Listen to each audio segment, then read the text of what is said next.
성도 여러분, 밤새 안녕히 주무셨습니까? 또 복된 새날이 밝았습니다. 함께 찬양 드리며 하나님 앞에 나가겠습니다. 438장 예전 찬송 495장 내 영혼이 은총을 입어 찬양 드립니다. 438장입니다.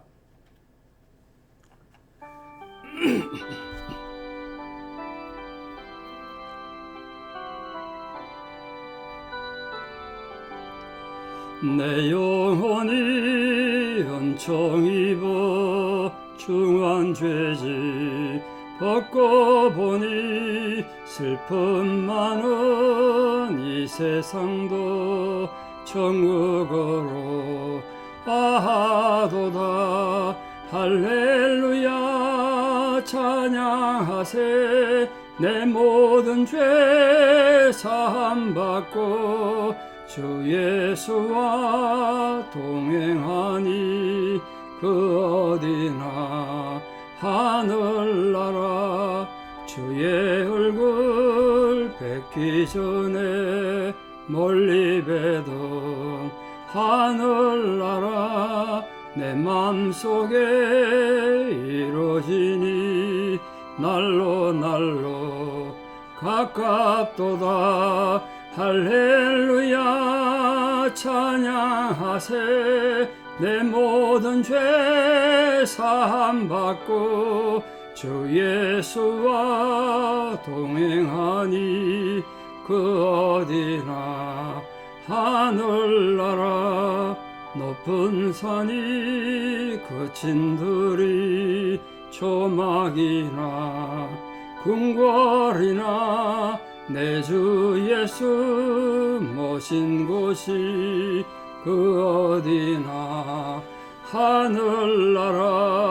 할렐루야 찬양하세. 내 모든 죄 사함받고 주 예수와 동행하니 그 어디나 하늘나라. 아멘.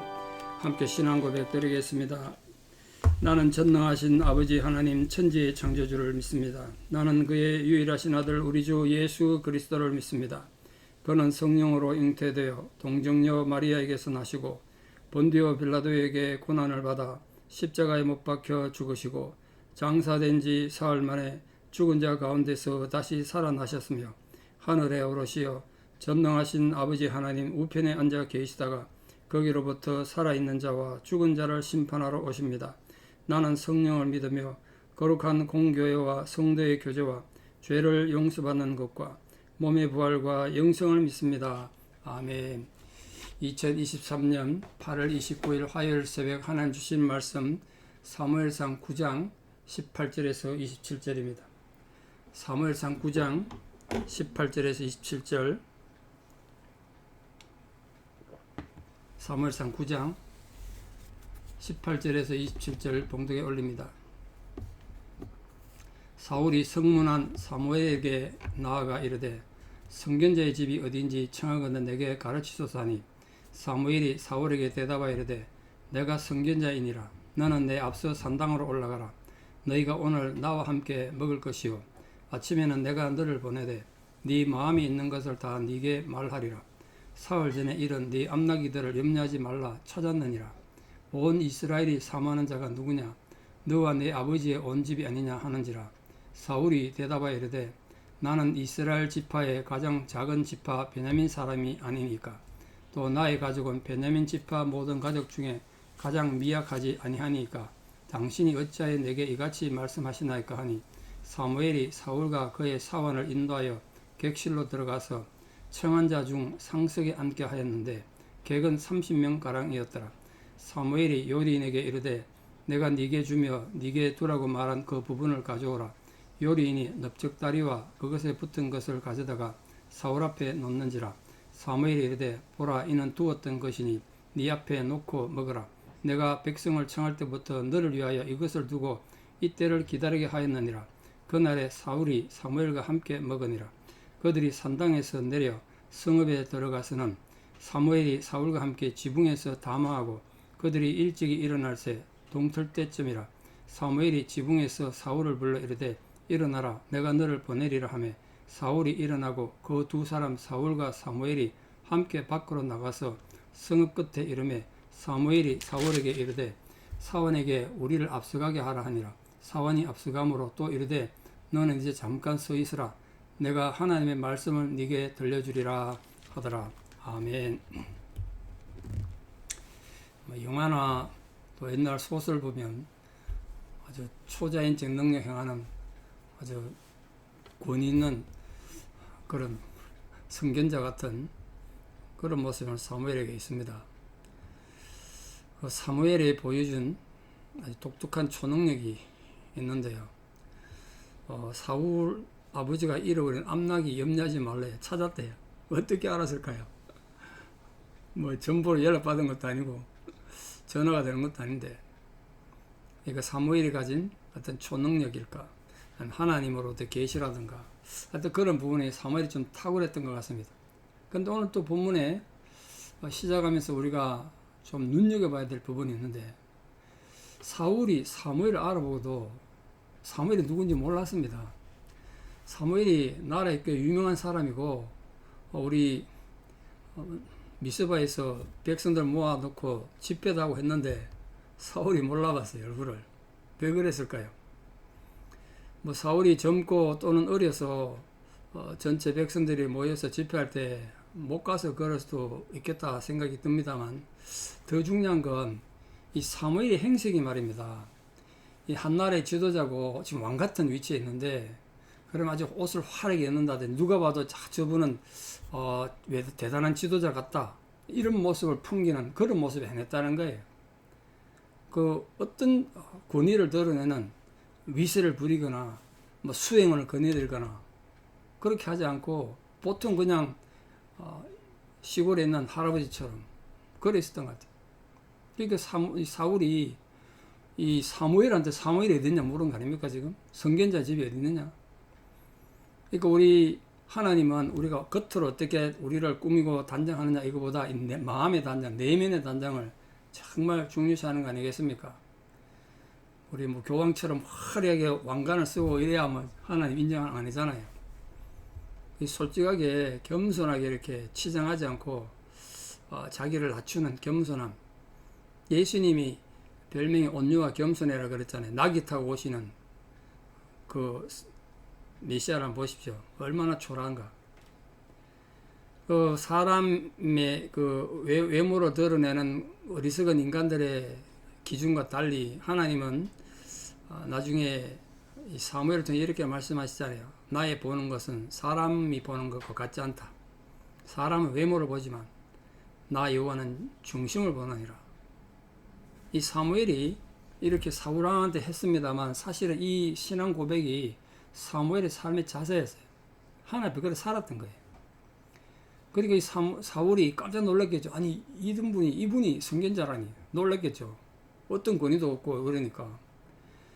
그 사울을 본 사무엘이 맨 먼저 뭐를 지금 명령했냐면 산당으로 올라가라 했습니다. 산당. 이미 말씀드렸습니다. 사무엘은 자기 고향에다가 제단을 쌓았다 그랬지 않습니까? 그게 산당인데 당시 이스라엘에서는 지금 법궤가 아직 성막에 와 있지 못하고 회막에 와 있지 못하니까 제사 제도가 지금 무너져 있다 그랬지 않습니까? 자기 고향에다가 제단을 쌓고 산당을 쌓고 거기서 하나님 앞에 백성들이 제사 드릴 수 있도록 그렇게 조치하고 있었습니다. 근데 그 산당으로 제사 드리는 곳에 올라가는 거예요. 왜 그랬겠습니까? 사울에게.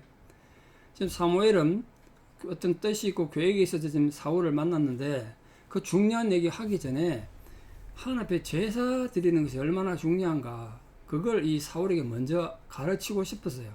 나중에 사울이 여기 실패하잖아요.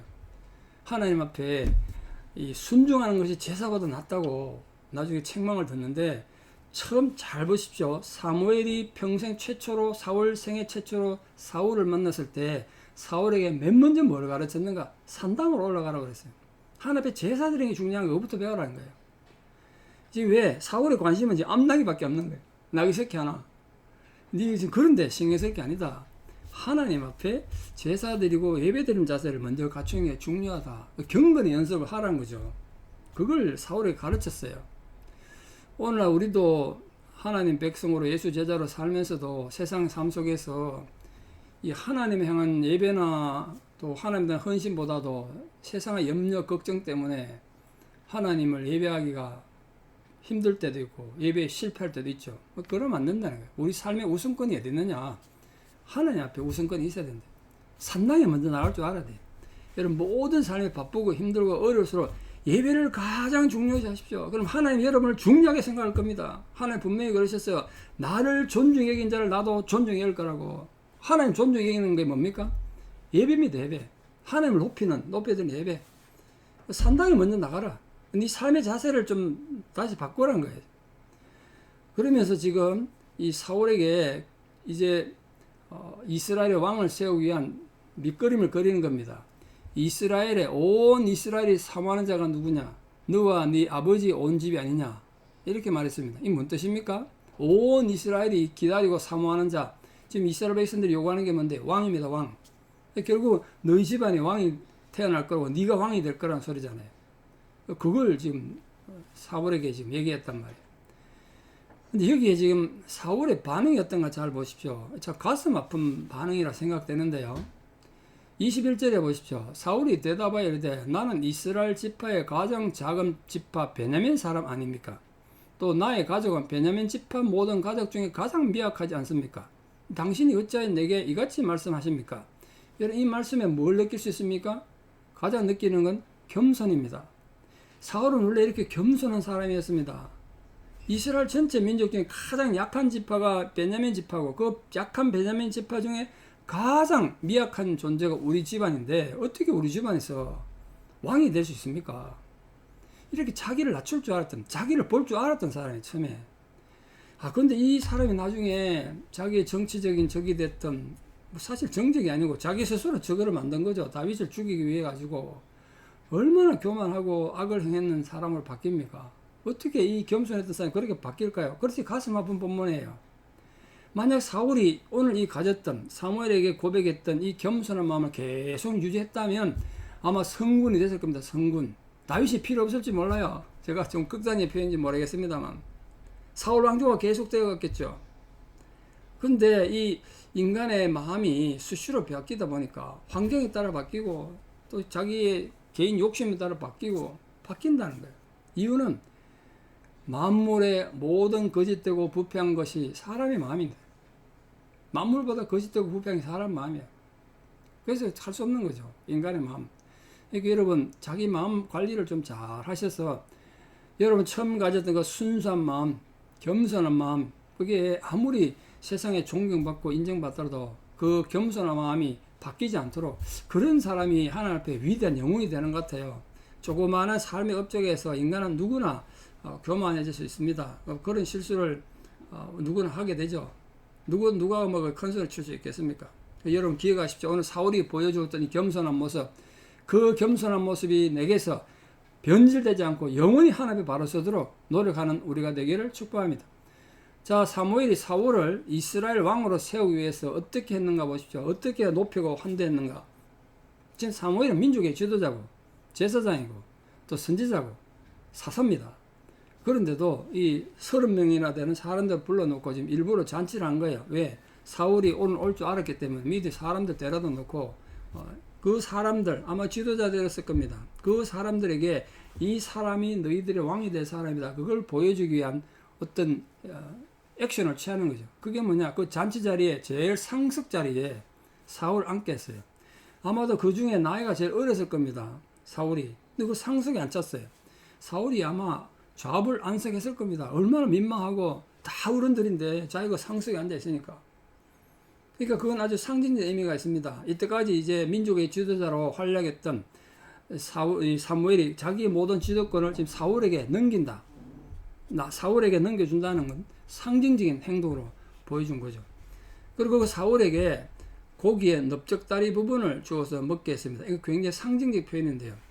소를 잡고 양을 잡지 않습니까? 그 제일 중요한 부분이 넓적다리입니다. 사실 거기가 고기가 제일 많고 또 맛이 제일 좋습니다. 그렇지 않습니까? 닭다리가 맛있잖아요. 이 양에도 마찬가지예요. 넓적다리가 제일 귀한 거라서 어떤 사람보다 그날 모인 잔치에 가장 중요한 손님에게 이걸 주는 거예요. 그걸 줬다는 거예요. 이건 사무엘이 이 하나님이 이 사울을 이제 왕으로 세우고자 하는 그 마음속에 인간의 자기 자존심을 꺾고 하나님의 뜻을 높이는 그런 참 겸손한 모습을 이렇게 보여준 겁니다. 그렇게 해서 사울을 많은 사람들, 지도자들 앞에서 왕으로서 먼저 존경하는 자세를 보여준 거죠. 그게 오늘 우리가 좀 본받아야 될 거 아니겠습니까? 늘 남을 높이고, 나보다 남을 높이고. 자, 오늘 25절에 이하에서 27절까지 보면 사울이 사무엘을 초청해 가지고 지붕에 올라가서 몰래 담화를 했대요. 담화. 밀담을 한 거죠. 밀담. 비밀 회담 한 거예요. 거기서 무슨 말 했을까요? 성경에는 없습니다. 내용이. 그러나 굉장히 중요한 얘기를 했을 거라는 생각돼요. 무엇보다 사울에게 사무엘이 하나님 말씀을 들려줬을 거예요. 너가 오늘부터 왕이다. 하나님 앞에. 또 하나님께서 왜 너를 왕으로 세웠는지 그 하나님께서 사울을 왕으로 택한 그 은밀한 비밀을 말해 줬겠죠. 그리고 사울 하여금 이제 기름 부음 받을 준비를 하게 했을 겁니다. 특히 제가 중요하게 생각하면 이때 사무엘은 사울에게 네가 앞으로 왕이 되거든 어떻게 나라를 다스려야 되는지 이런 얘기 분명히 하지 않았겠습니까? 여러분이 사무엘이라면 이제 왕이 될 사울에게 무슨 얘기를 하겠어요? 하나님 앞에 어떻게 이 나라를 아름답고 바르게 다스릴 것인가? 그리고 하나님과 백성들 사이에 네가 어떻게 좋은 중재자가 돼서 이 백성들이 하나님 앞에 계속 복을 받는 하나님 앞에 충성된 백성이 되게 할 것인가? 그런 걸 가르친 거죠. 그러니까 하나님의 대언자로서 사무엘의 말을 들었던 사울은 이제 그 사무엘의 지시를 듣고 그대로 행하느냐 행하지 않느냐에 따라서 그의 미래가 결정될 거예요. 선택은 사울이 하는 거예요. 사무엘이 하는 게 아니고. 오늘 이후부터 사울의 삶은 본인의 선택이에요. 예수님이 마지막 그 산상보훈의 결론처럼 반석 위에 지은지 모래 위에 지은지 비유를 들어서 결론했지 않습니까? 나의 이 말을 듣고 행치 않는 자는 그 집을 모래 위에 짓는 사람 같다.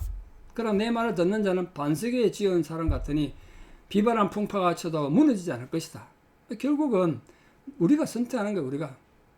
오늘 우리 모든 성도의 삶에서 정말 중요한 건 하나님을 향하여 하나님의 말씀에 대하여 여러분들이 긍정적이고 또 순종하는 그런 고백을 하심으로써 하나님 앞에 여러분의 삶을 바로 세워가는 늘 승리하고 또 겸손한 위대한 하나님 백성들 다 되시기를 진심으로 축복합니다. 기도드리겠습니다. 아버지 하나님, 오늘도 우리를 불러 하나님 자녀 삼으시고 하나님의 존귀한 백성으로 살아가게 하시기 위하여 이렇게 불러주신 은혜를 감사드립니다. 사울이 하나님 앞에 이렇게 세움받아 왕이 되는 과정을 우리가 보았는데 그가 하나님 앞에 처음에는 얼마나 겸손하고 순수한 사람이었는지 봤습니다. 그러나 세월이 지나면서 그가 그 순수함도 잃어버리고 겸손함도 잃어버리고 교만하여 하나님의 예배도 무시하고 하나님의 가르침을 떠났던 실패한 사람이 되고 말았습니다. 우리가 이 사울의 처음 출발의 모습을 바라보며 참 안타까운 마음을 가집니다. 우리 누구나 사울처럼 실패할 수 있습니다. 실수할 수 있습니다. 그러므로 우리 자신을 돌아보고 실수와 실패했을 때 참된 회개함을 통하여 하나님 앞에 다시 회복되어지고 하나님의 영성이 우리 심령에 솟게 되는 은혜가 있게 하여 주시옵소서. 오늘 사무엘의 겸손함과 또 사무엘의 이 마지막 소명을 바라보면서 우리가 어떻게 인생을 잘 마무리해야 되는지도 생각합니다. 우리 모든 성도들 삶 속에 사무엘의 영을 주셔서 끝까지 충성하고 바깥으로 드러난 모습보다 우리 내면을 하나님이 인정하시고 받으실 만한 그 중심이 하나님께 인정받는 거룩한 백성들 되게 도와주시옵소서. 이제는 우리 주 예수 그리스도의 은혜와 하나님 아버지의 만극하신 사랑과 성령님의 위로 교통 역사하심이 오늘도 예배의 소중함을 알고 하나님 앞에 올바로 서서 하나님의 기쁨이 되는 놀라운 승리자로 살아가기를 결단하는 사랑하는 성도님들의 위대한 신앙의 고백 위에 또 나가서 마주치는 모든 인간관계 위에 또 원근 각지 흩어져 살아가는 우리 사랑하는 모든 자녀들 삶 위에 이제부터 영원토록 함께 하시옵기를 간절히 축원하옵나이다. 아멘. 예, 여러분 오늘 하루도 믿음으로 승리하시고 내일 또 뵙겠습니다. 감사합니다.